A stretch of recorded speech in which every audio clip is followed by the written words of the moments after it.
Hello, viewers. How are you today? Welcome to Charities Bubble USA. And we have a new topic that we are going to talk about, the interview. I know everyone is psyched. And first of all, we have reached 300 subscribers by the time we were doing this video. So welcome everybody who has joined us on Charities Bubble. And I'm just going to mention a few people. Let me see if I can get here and just see a subscriber, Irene Bogwa. Thank you, thank you, thank you, thank you for always supporting me. That's my high school teacher. Thank you. Like, my heart is filled with joy when I see you commenting on my videos. And I also I want to acknowledge Betty Eunice. She's a new subscriber. Welcome to Charities Bubble. And she asked me, she's from Uganda, actually. She's from Uganda. So welcome, welcome, welcome, welcome. And I know you have asked me so many questions on my previous video, the how to fill out the DS260. If you haven't watched it, watch it. Click on this link up here and watch that video. And then I am going to have a live session and answer all your questions. And at just shortly I'm gonna do it, and then we are gonna go through all the questions that you have, because I've seen so many questions, and I appreciate when you make comments, because I know, and I see when you ask questions, a good student always asks questions. So today let us just dive through the interview and see what we are required to do, because we want to nail this thing. We have won the green card, and congratulations, and we want to do the right thing. And why I do my shows is because when we won our green card, we had no clue whatsoever on what to do. So I feel like I want to help someone out there with information, and I get this information from the website travel.state.gov. So when you watch my videos, go back there, verify, and make sure that you have gotten a lot of information, because I believe in going to the source. So you will receive a notification for you to process your visa. And that's a happy moment, because you know, like, you're a step closer. You haven't reached there yet, but you are a step closer. Now there's one thing that I need you when you go to the website, and I need you to listen to this carefully. Please do not make any serious arrangements to change your life. Don't quit your job because they have scheduled your interview. Do not sell your property because they have scheduled your interview. Do not sell your things. Do not make any flight arrangements because they have scheduled your interview. Hold on. And if you're reading that information, you will see that sentence always keeps on repeating itself, because I have had people who won the green card, and simply because they were selected, they sold everything that they had, and then they ended up not doing the right thing that they expect you to do, because you have it's work. You have to put in work there. It's not free. You have to put in work there. You have to follow their guidelines, and if you do not follow them to how they require them, you might end up not being denied a visa, or your visa being delayed. We don't want that to happen. We want people to get to know this thing and to go through the process very smoothly, because like I said, and I am going to repeat, the DV lottery is the only visa, American visa, that does not have so many hurdles. It does not have. If you follow their rules and they have a visa available for you, believe me, they will not deny you, because even them, they follow rules. And if you do what they require them to do, they're going to give you the visa. So that is why I sit here and I talk about it, because I have gone through the whole process until I became a US citizen. I became citizen. Me, my husband, my children are citizens last year. And actually, we were able to vote for Biden. And you know, that's a big thing, you know what I mean? Because you're an American citizen, so you enjoy your life without worry or fear that anything is going to happen to you. So please, please, please, please, let's go through this and see what they want you to do. So the first thing that you do is to carefully review their information. Review their information. Don't ask anybody, because people will give you the wrong advice. Follow the information. Go to the EDV website and follow what they're telling you to do. And when you go to the EDV website, there are so many visas, different kinds of visas. There are student visas, there are visitors visas, there are tourism visas. Now go to your specific one and read the rules about that one. because this is a DV lottery, is very different from the others. So please go there and read. We said information is the key. So read and see what they require. Now, review the instructions. Very important. And then the other thing you do is schedule a medical exam. You will have to schedule a medical exam, and they will tell you where to schedule. So it doesn't matter whether you go to Nairobi Hospital or you go to Aga Khan or whatever. And I'm not saying that those are bad hospitals. Those are perfect hospitals, but they have their own physicians. So do not go to another hospital and bring your results and take them to the embassy. They will not take those ones. So they have an address or the place where you go and have your medical examination. So go there and have your assessments done. So when you go for your medical interview, what do you require to take there? Of course, everybody who is traveling with you will have a passport. Their passports, very important. Not expired passports, valid passports. I remember we had to take new ones. All of us had to. My husband had a passport, but something had happened to it. I think it was rained on or something. So we didn't want to take that one. We wanted to take new ones. So we ended up just getting new passports for everybody. Photographs. The photographs, they require specific photographs. So make sure that you have the right ones. Because in our case, when we went, we had passport photographs, but they were not the right ones. So they did not do our medical exam. They had to send us to go and have photos taken. I remember they sent us to Village Market. That's why we went and had our photos taken, and then we came back, and then we had our medical assessment. So please make sure that you have the right passport photos. Now, I see a medical appointment as like a preparation. That's how I interpreted it, because they require you to have almost everything. They require you to have your documentation. They will require you to have your appointment information, because when you are notified, they gave you the information. Have that paper printed out and you have it, because that paper of the interview appointment is what is gonna make the medical examiner to schedule your appointment. So, and specify when you're telling them when you're booking the appointment, tell them that it's a DV lottery that you are applying for, so that they know how to schedule the appointment, because they do not want to schedule an appointment and then you miss your interview date. No, so specify. Tell them I am coming in for a medical appointment for a DV lottery or for a green card lottery, and they will schedule you according to your appointment. Okay, and of course they will ask you the date of your appointment. But when you're going for the medical interview, make sure that you carry that paper. Your DSS 260 confirmation page, very important. You will take that one with you, because when you filled out your DS 260, after you submitted it, you had a confirmation page. You will have to take a copy of that to them. And your passports, I said the passports were very important. And of course, your original documents and certified documents of the civil documents that you submitted to the KCC. Now, anything that is original, your birth certificate, your marriage certificate, your divorce certificate, your death certificate, make sure that you have all that information, because this is a preparation.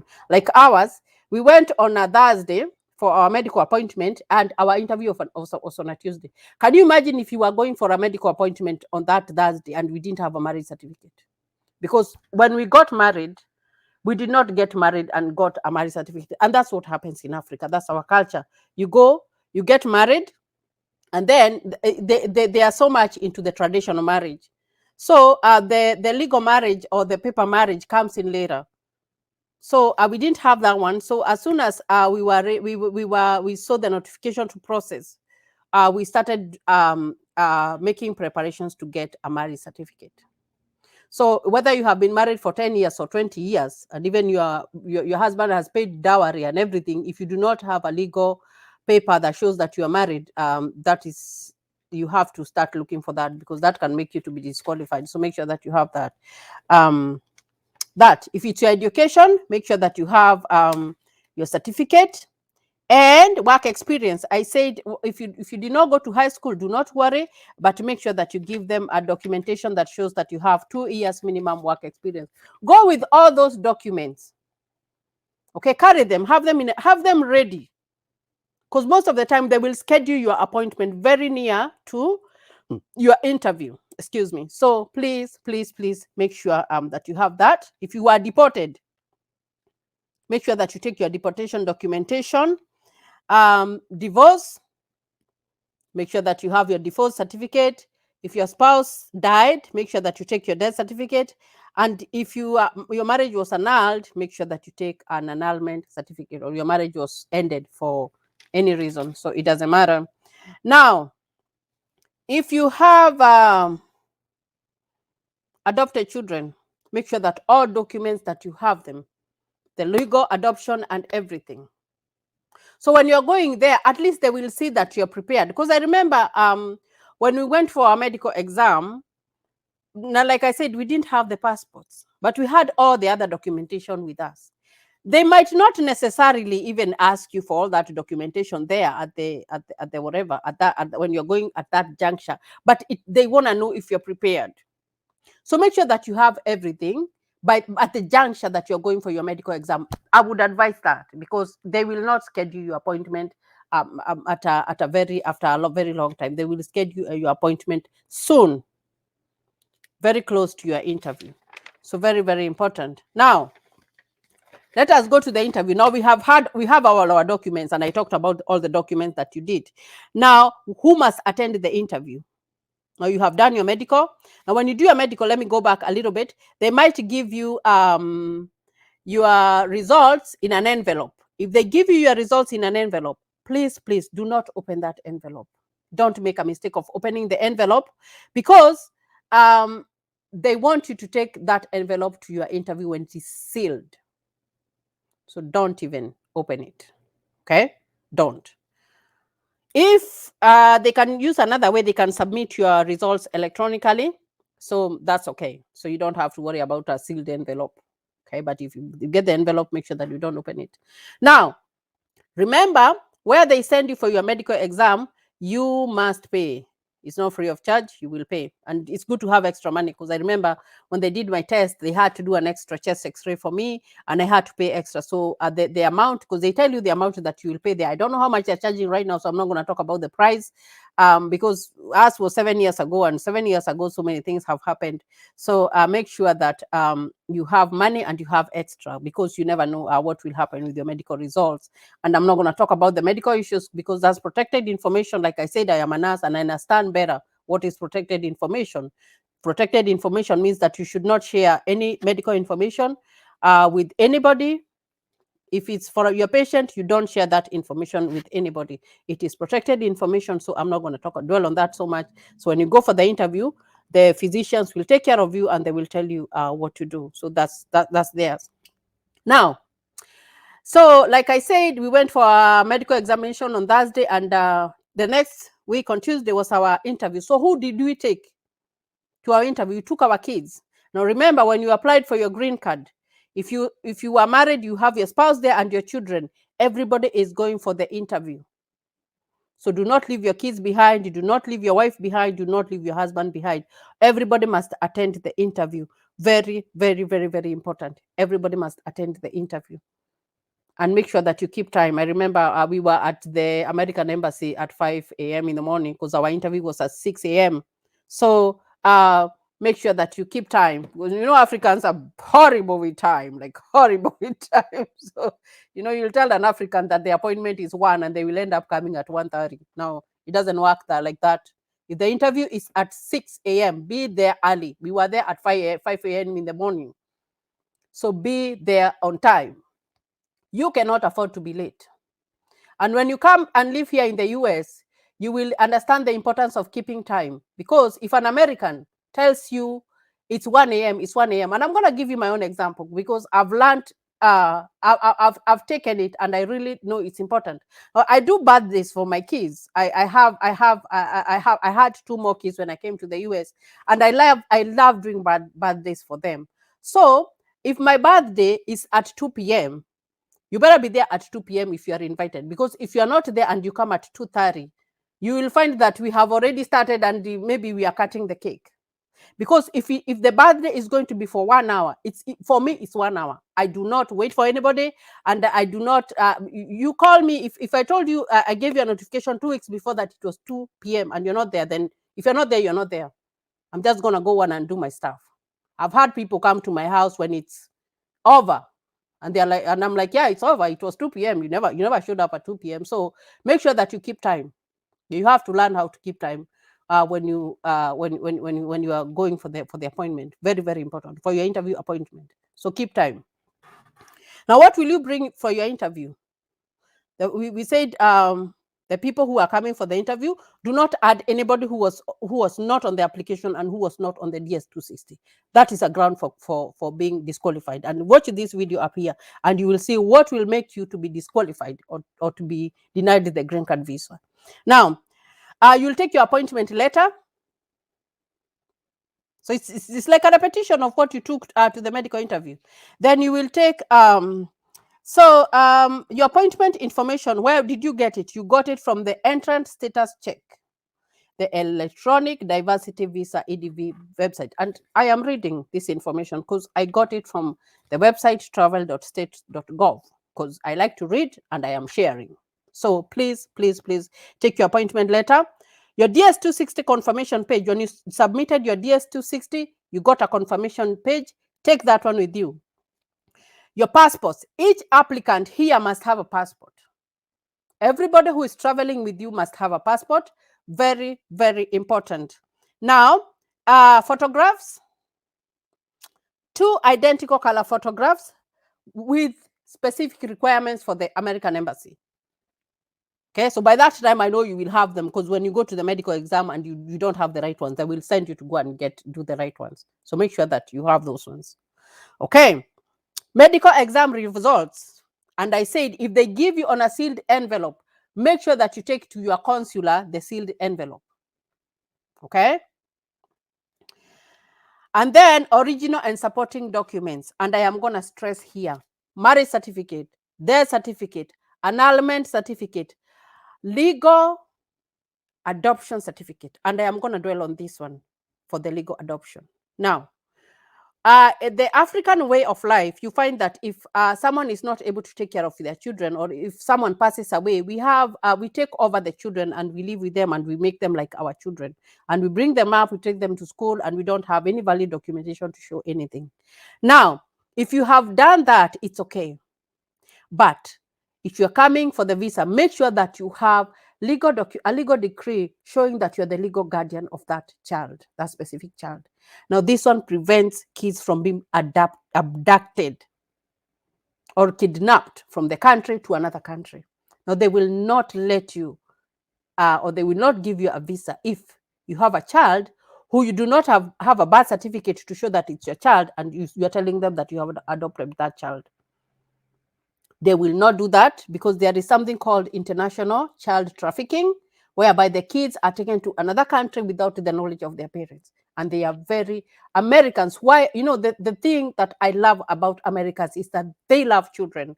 I have not seen another place. I don't know, maybe if I go to another country, but this country, they love babies. Kids, you joke with a kid, or you start mistreating a child, you are in trouble. So they please, if you have adopted a child, please make sure that you have the legal documents showing the adoption. Another thing that they will require you, just as a proof that your legal documentation is correct, is you'll have to tell them where the child lived before you adopted them. They will require that information. So please have that. It is not word of mouth. You have to have paperwork supporting that. So very, very, very important. Your certificates. You might look like I am repeating myself, but for the sake of anything, I just want you to get this information clear. Your form for certificate, take it with you. If you did not go to high school, it's okay. But make sure that you have 2 years minimum work experience. It doesn't matter what work you do. and in my video about the things you should know before filling out the DS-260, this video, watch this video, you will see the website that where you go and you verify the work that you're doing. And I'm just going to give one example here. Let's assume that you were a house girl. You know, we are used to having people coming to help us to take care of our children. So make sure that the person who has employed you gives you documentation of when you started working for them, how much they have been paying you, all that stuff, and how long you have been living with them together. And they sign that paper for you. And of course, they give their address and their phone number for verification. So it's a high time, if you're starting to fill out, to think about the green card, or you're doing all that stuff, just know that paperwork is very important. Keep records of anything. Just keep records, because records will be needed for you to prove that you have been working in that kind of occupation or in that kind of job for the last 2 years. Very, very, very important. So if you're a farmer and you have been selling your farm produce, or you buy products, for example, you have to buy fertilizer or whatever, you get those receipts. Take them with you where you sell your produce. Take any receipts, any documentation that shows that you have been selling your farm produce, and that will show that you have a minimum 2-year work experience, because they do not discriminate on any job. They do not, because America is just like any other country. You know, people think that when you come to the US that there are no farms or there are no anything. There is everything here. So don't think that because you are a house girl there that you will not qualify to come here to the US. You will, but you have to show 2 years minimum work experience. Very, very, very important. So if there is a document that you did not submit when you are post mailing your DS-260, because when you mail your DS-260, you'll have to put all those documents. Maybe you did not submit your marriage certificate. Maybe you did not submit anything that you did not submit with the documents that I have talked about. Make sure that you take it to the interview on that date so that they can verify. Okay. Another thing that's very, very important, is your certificate of good conduct. I know that if you have lived in a country for like 6 months, the government can give you a documentation showing about your morals. So if you are a criminal, you have been doing criminal activity out there, you will not get a good certificate of good conduct. You'll get a bad one. You know, so make sure that you have that certificate of good conduct. Take it with you. Now I'm gonna go back and just refresh myself one time about the birth certificate and the passport. Now make sure that your birth certificate, the date that is there and the names are there, and the passport, they are the same. And any other document, your marriage certificate, your KCSE certificate. And I'm going to give my example. Now, when I went and got my ID after I finished my high school, my ID had a wrong name. My ID, instead of spelling my name Charity, they spelled it Chariry. So my ID had that name. My high school certificate had a different name. My marriage certificate had Chariry, because that was what was on my ID. And my birth certificate had the word charity. So I had all these documents. It was the same person, but the first name was different. So what I did is that I went and got an affidavit. And I thank my cousin. I have a cousin who is an advocate. He helped me on that. He went and gave me an affidavit to show that the name Charity and the name Charity were my names. So make sure that the names on your documents and on your on your everything, they match. And if they do not match, make sure that you have an affidavit to support or to show legally that those are your names. Okay, so please look for that. I had to get an affidavit because my names were incorrect. So make sure that you get that. That's very, very, very important. So, and I wanted to stress on that because someone has asked me that question. And make sure that you have an affidavit. Very, very important. Don't go without an affidavit because they will think that those are two people. You don't want them to think that. So make sure that you have an affidavit. If you do not understand English, please let them know and they will get you a translator. So if you only know Swahili and you don't understand English, they will get someone who will translate. And the funny thing is that when you get a translator, you tell the translator, and then the translator tells the consular. But when the consular is talking, they are talking to you.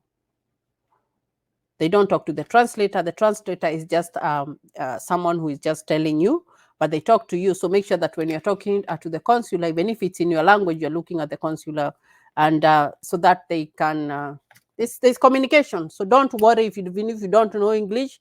There are so many people, even here, when we are Americans here, there are people who speak Spanish, others speak French, and we have people who are hired, special people who interpret. They are called interpreters. So they will give you an interpreter if you do not understand English. You only need to be truthful. And in all my videos, I talk about honesty and truthfulness, because I come from Kenya, and I know Kenyans like to lie sometimes. They just lie, They think that a lie is better than the truth. The truth is the best thing, because if the consular detects that you're lying, believe me, they are not going to give you a visa. So let us learn to be honest, and let us learn to speak the truth. And I always, in all my videos, I always talk about talking the truth and being honest. So do not try to hide anything. Tell it as it is. And that is why they want supporting documentation.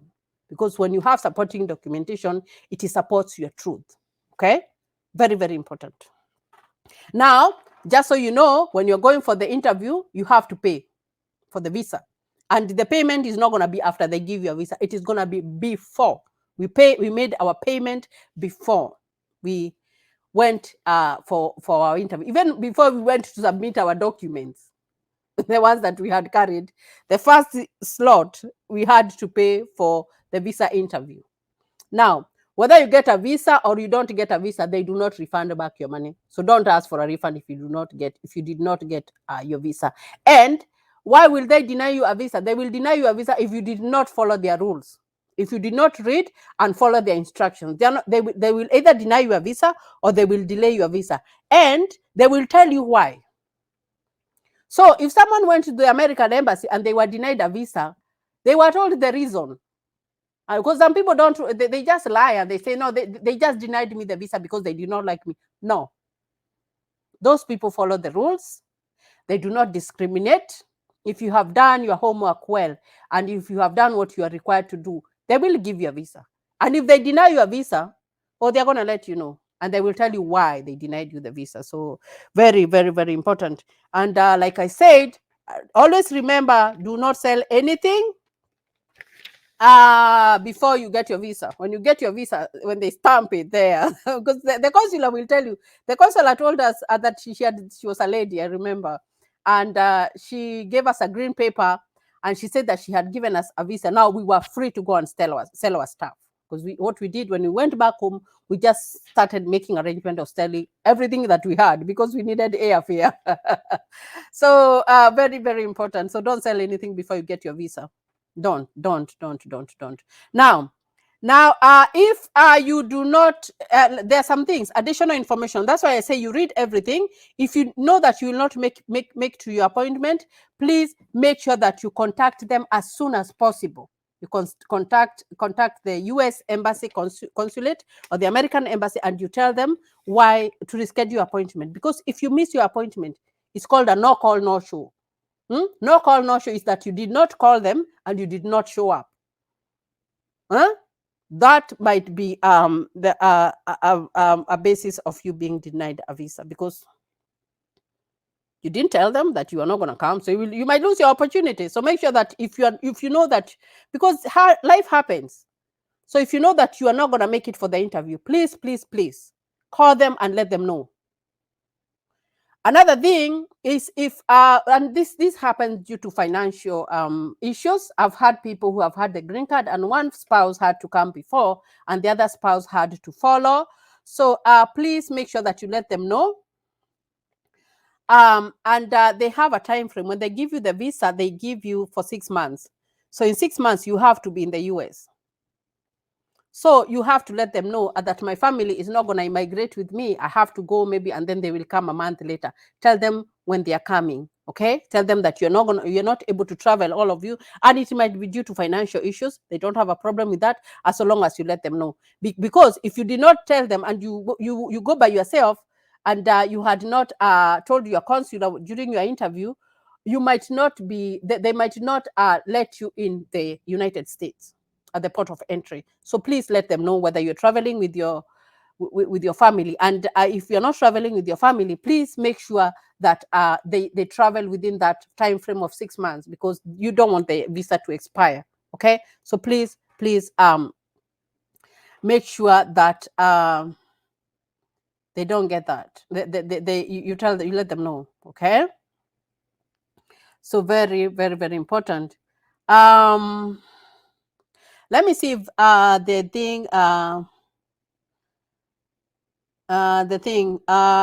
thing they talk about is a 21-year-old. If your child is below 21 years old and they are not married, it's very, very important for you to add them there, because they qualify.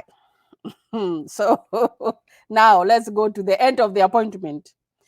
If they give you the visa, they will tell you that they gave us a green paper and they told us that congratulations, you have awarded you the visa to go and live in the US. So they will tell you. If they deny you the visa, they will tell you at that juncture. So do not listen to someone who went to the interview and they're telling you, they didn't tell me why. They told me that they will tell me at a later date. No, they tell you immediately. The thing I like about Americans is like they're very open. They will just let you know how it is. So and that's why you find that when people immigrate and they come and live here in the US, when they go back to Africa, people say that they have changed. It is not that they have changed. You learn to be more upright and more, more you learn to like tell it as it is, because most Americans will tell you as it is. So they will tell you at that time. So and then they will let you know where to go and get your passport visa. And we had ours. We had selected a post office, a DHL post that had DHL. We went around the roundabout in Nairobi. We went the post office that is in roundabout in Juja Road. That's where we got our passports back, and they were sealed. So we just went there and we presented our documentation, our IDs, and then they gave us our passports. Now, very, very important. And then another thing that they gave us was a sealed envelope that I don't know what was there. And that envelope, they told that it had instructions there on top of it, do not open. So I don't know what was in that envelope because we never opened it. But they told us at our port of entry.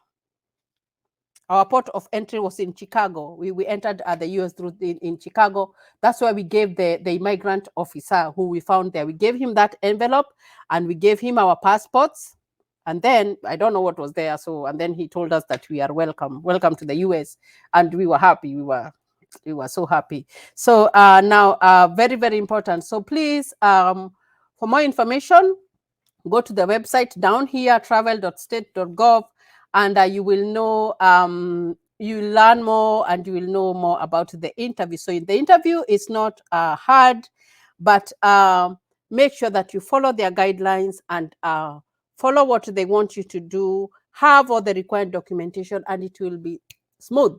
Our interview took 3 minutes, less than 3 minutes, and we were done. So if you have the information, if you have read, and if you have listened to, if you have watched Charities Bible USA, you will know what to do. So once again, thank you for watching.